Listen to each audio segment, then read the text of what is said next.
श्री स्वामी समर्थ. नमस्कार मंडळी. संक्रांतीच्या आदल्या दिवशी भोगी हा सण साजरा केला जातो.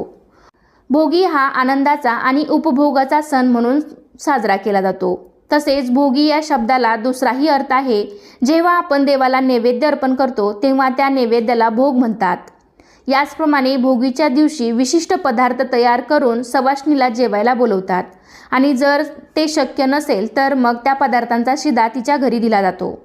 तर यालाच भोगी देणे असे म्हटले जाते. न खाई भोगी तो सदारोगी असं आपण लहानपणापासूनच ऐकत आलो आहोत. आपल्या आईवडिलांनी, आजी आजोबांनी, आपल्या ज्येष्ठ मंडळींनी आतापर्यंत आपली भारतीय संस्कृती, परंपरा, सणवार, उत्सव हे जपत आणले आहे आणि पुढे पण ते जपलं गेलं पाहिजे हे आपलं कर्तव्य आहे. बरोबर ना मंडळी? तर त्या निमित्ताने आपल्याकडे प्रत्येक सणवार, व्रतवैकल्य, प्रथा का व कशी साजरी केली जाते याबद्दलचे संपूर्ण ज्ञानसुद्धा आपल्याला असणं गरजेचं आहे. आपले सणवार, उत्सव या पाठीमागे धार्मिक कारणं तर दडलेली आहेतच, शिवाय त्यामागे शास्त्रीय कारणंसुद्धा दडलेली आहेत. भोगी हा सण साजरा करण्यामागे अनेक कथासुद्धा सांगितल्या जातात. त्यामधीलच एक कथा म्हणजे बघा, असं म्हटलं जातं की इंद्रदेवाने धर्तीवर उदंड पिकं पिकावी म्हणून प्रार्थना केली होती. म्हणून पिकं वर्षानुवर्ष अशीच पिकत राहावी या प्रार्थनेसह भोगी सण साजरा करण्याची प्रथा आहे. हिवाळ्याच्या मोसममध्ये सर्व प्रकारच्या भाज्या येतात. शेताला नवीन बहार आलेला असतो. त्यामुळे थकलेल्या शेतकऱ्यास थोडासा विसावा मिळतो आणि या मोसमात शेतकरी राजा भोगीची मिक्स भाजी आणि तीळ लावलेल्या बाजरीच्या भाकरीचा आस्वाद घेत असतो.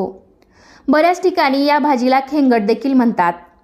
या सणाला सर्व प्रकारच्या भाज्या एकत्र करून ही भोगीची भाजी बनवली जाते. आता ही भाजी बनवत असताना आपल्याला चुकूनही एक भाजी जी आहे तर ती अजिबात ही भाजी बनवत असताना घ्यायची नाही.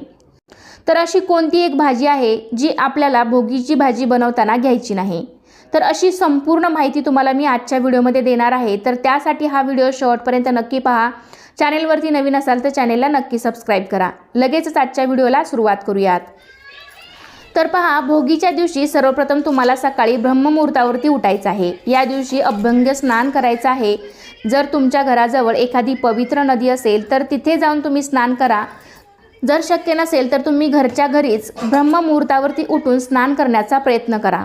आणि या दिवशी अंघोळीच्या पाण्यामध्ये एक अतिशय महत्त्वाची वस्तू टाकायची आहे. तर ते म्हणजे अंघोळीच्या पाण्यामध्ये पांढरे तीळ टाकून आपल्याला अंघोळ करायची आहे. तर या दिवशी आपल्याला अंघोळीच्या पाण्यामध्ये चिमूटभर पांढरे तीळ आणि चिमूटभर हळद घालून आपल्याला स्नान करायचं आहे. तर हे स्नान केल्याने आपल्याला देवी लक्ष्मीची कृपा प्राप्त होते.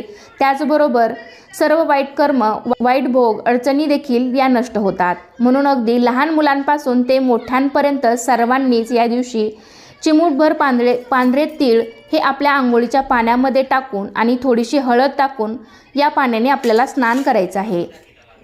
त्याबरोबरच हे स्नान करत असताना महिलांनी आपले केससुद्धा धुवायचे आहेत. मकर संक्रांतीच्या आदल्या दिवशी केस हे धुतले जातात. म्हणून स्त्रियांनी अवश्य या दिवशी केस धुवायचे आहेत. तसेच भोगीच्या दिवशी आपलं घर, अंगण हे सुद्धा पूर्णपणे आपल्याला स्वच्छ करायचं आहे. कारण हा सण जो आहे तर तो आपल्या हिंदू धर्मातील अतिशय महत्त्वपूर्ण सण मानला जातो. आणि तुम्ही आपल्या वडीलधाऱ्या व्यक्तीकडून ऐकलंसुद्धा असेल की न खाई भोगी तो सदारोगी. म्हणून घरातील सर्वांनी भोगीच्या भाजीचा आस्वाद आणि तीळ लावून केलेल्या बाजरीच्या भाकरीचा आस्वाद हा आवर्जून घ्यायचा आहे. कारण भोगी हा सण तितकाच खास असल्यामुळे त्याचे महत्त्व देखील तितकेच आहे. आता भोगीची भाजी बनवताना खास करून कोणत्या भाज्या घेतल्या जातात, कोणत्या भाज्यांना जास्त महत्त्व आहे ते आपण पाहूयात. तर ही भोगीची भाजी बनवताना यामध्ये वाटाण्याच्या शेंगा म्हणजेच याला आपण मटर म्हणतो, त्याचबरोबर गाजर, वांगी, घेवडा, वाल्याच्या शेंगा, ओला हरभरा ज्याला आपण घाटे म्हणतो, बटाटा किंवा एखादी पालेभाजी, त्यामध्ये मेथीची भाजी वगैरे तुम्ही घेऊ शकता. तर ह्या सर्व भाज्या एकत्रित करून ही भोगीची भाजी तयार केली जाते. आणि या भोगीच्या भाजीमध्ये तिळाचे कूट आहेत किंवा मग शेंगदाण्याचे थोडेसे कूट, हे कूट घालून ही भाजी बनवली जाते. या भोगीच्या भाजीसोबतच तीळ लावून बाजरीची भाकरी करतात. बाजरीची भाकरी आणि तिळामध्ये उष्णता असल्यामुळे या दिवशी ही तीळ लावून केलेली बाजरीची भाकरी आणि भोगीची खाण्याची पद्धत ही पूर्वीपासून चालत आलेली आहे. बघा, मकर संक्रांती हा सण हिवाळ्यात येतो आणि हिवाळ्यामध्ये भरपूर थंडी असते आणि आपल्या शरीराला हवी तेवढी उष्णता मिळावी म्हणून आपण या दिवसांमध्ये ही बाजरीची भाकरी, तीळ लावून केलेली बाजरीची भाकरी आणि ही मिक्स भाजी खाण्याची पद्धत ही पूर्वीपासून आपल्याकडे पूर्वापार चालत आलेली आहे। त्यामुळे आवर्जून या दिवशी तुम्ही ही मिक्स भाजी आणि तीळ लावून केलेली बाजरीची भाकरी ही आवर्जून खायची आहे। आता ही भोगीची भाजी बनवत असताना आपल्याला कुठलीही एक भाजी टाकायची नाही। तर त्यामध्ये बघा, भोगीची भाजी आपल्याला बनवत असताना त्यामध्ये चुकूनही कांदा आणि लसूण याचा वापर करायचा नाही, कारण कांदा आणि लसूण हे तामसी पदार्थ मानले जातात। त्यामुळे ही भाजी बनवत असताना कांदा आणि लसूण विरहित आपल्याला ही भोगीची भाजी बनवायची आहे। कारण या भोगीच्या भाजीचा नैवेद्य सुद्धा आपण देवाला दाखवतो, त्यामुळे कांदा लसूण विरहित आपल्याला ही भाजी बनवायची आहे। त्यामुळे तुम्ही ही भाजी बनवत असताना कांदा आणि लसूण याचा वापर सुद्धा चुकूनही करू नका। हिंदू धर्मात पूजा आणि उपवास करताना अनेक शाकाहारी गोष्टी सुद्धा खाण्यास मनाई केलेली आहे। प्रामुख्याने पूजापाठ करत असताना किंवा उपवास आपण करत असतो तर त्यामध्ये मांसाहार आणि तामसिक पदार्थ हे वर्ज्य मानले आहेत। हिंदू धर्मात पूजापाठ, उपवास या सर्व गोष्टींना खूप महत्त्व आहे। तर तामसी पदार्थ कोणते आहेत? तर कांदा आणि लसूण हे तामसी पदार्थ मानले जातात। तर बऱ्याच जणांना असा प्रश्न पडत असेल की कांदा लसूण उपवासाला किंवा कुठल्याही आपण जो पूजा करतो तर त्यामध्ये वर्ज्य का सांगितले जातात, किंवा ते पूजा किंवा उपवास असेल तर त्यावेळेस खाऊ नये असे का सांगितले जाते? तर बघा, 3 वर्गांमध्ये भोजनाचे विभाजन केलेले आहे। वैदिक शास्त्रानुसार मनुष्याचे भोजन 3 वर्गात विभाजित करण्यात आलेले आहे। यामध्ये सात्विक भोजन, राजसिक भोजन आणि तामसिक भोजन असे भोजनाचे 3 प्रकार पडतात। प्राचीन काळापासून असे म्हटले जाते की मनुष्य जसे अन्न खातो तसे त्याचे वर्तन असते। अर्थातच आपण खात असलेल्या अन्नाचा परिणाम आपल्या वागण्यावर, बोलण्यावर, शरीरावर हा होत असतो। त्यामुळेच शास्त्रामध्ये उपवास करत असताना, पूजापाठ करत असताना सात्विक भोजन करण्याचा सल्ला देण्यात येतो। शिवाय तामसिक भोजन वर्ज्य मानण्यास सांगितले जाते। सात्विक भोजन कोणते आहे? बघा, वैदिक शास्त्रानुसार ज्या अन्नात सत्वगुण जास्तीत जास्त असतात अशा भोजनाला सात्विक भोजन म्हणून संबोधले जाते। तर त्यामध्ये तूप, दूध, मैदा, हिरव्या पालेभाज्या, फळे या गोष्टींचा समावेश होतो। सात्विक भोजनामध्ये या सर्वांचा समावेश होतो।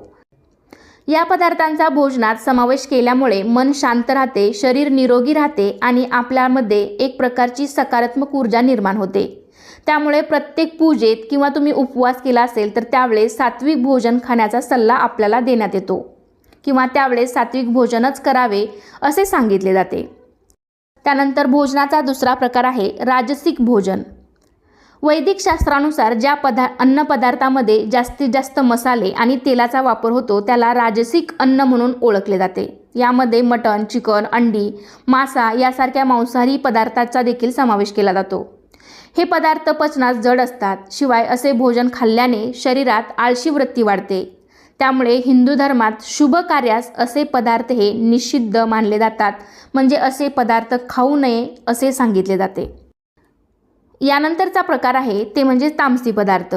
ज्या पदार्थामुळे रक्तप्रवाह वाढतो किंवा कमी होतो अशा पदार्थांना तामसी पदार्थ म्हटले जाते।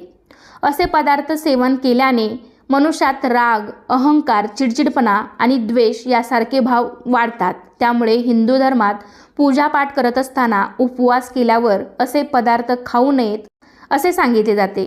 त्यामुळे उपवास करताना कांदा लसूण खाऊ नये असे सांगितले जाते।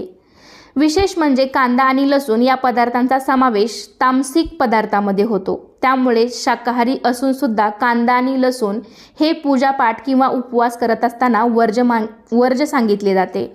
किंवा पूजापाठ करताना किंवा तुम्ही एखादा उपवास केला असेल तर तो उपवास सोडताना कांदा आणि लसूण खाऊ नये असे सांगितले जाते। जेव्हा तुम्ही ही सकाळी भोगीची भाजी बनवणार आहात तर ही भाजी बनवण्यापूर्वी तुम्हाला सांगितल्याप्रमाणे स्वच्छ स्नान करायचं आहे, केस धुवायचे आहेत आणि त्यानंतर तुम्हाला ही भाजी आणि भाकरी बनवायची आहे। कारण याचा नैवेद्य आहे तर तो आपण देवाला दाखवतो, त्यामुळे आपण स्नान करूनच हा पदार्थ आहे तर तो बनवायचा आहे। जेव्हा तुम्ही ही भोगीची भाजी बनवणार आहात तेव्हा पहिली भाकरी आणि थोडीशी भोगीची भाजी ही तुम्हाला एका ताटामध्ये घेऊन सर्वात प्रथम देवाला याचा नैवेद्य ठेवायचा आहे आणि त्यानंतर तुम्हाला ही जी आपण जो नैवेद्य ठेवलेला आहे तर तो तुम्ही नंतर गाईला खाऊ घालू शकता। या दिवशी गाईला घास देणे सुद्धा अत्यंत शुभ मानले जाते। तर अशा प्रकारे आपण या दिवशी भोगीची भाजी भोगीची मिक्स भाजी आणि तीळ लावून केलेली बाजरीची भाकरी ही बनवायची आहे आणि काही नियमांचं पालन करून आपण अशा पद्धतीने भोगी साजरी करायची आहे। तर कसा वाटला तुम्हाला आजचा व्हिडिओ नक्कीच मला कमेंटद्वारे सांगा। व्हिडिओ आवडला असेल तर व्हिडिओला लाईक करा, तुमच्या फ्रेंड फॅमिलीमध्ये शेअर करायला विसरू नका आणि असे छान छान माहितीपूर्ण व्हिडिओ पाहण्यासाठी आजच आपल्या चॅनलला सुद्धा नक्की सबस्क्राईब करा। चला तर पुन्हा भेटूया अशाच एका छानशा आणि माहितीपूर्ण व्हिडिओमध्ये। तोपर्यंत धन्यवाद। सर्वांना श्री स्वामी समर्थ।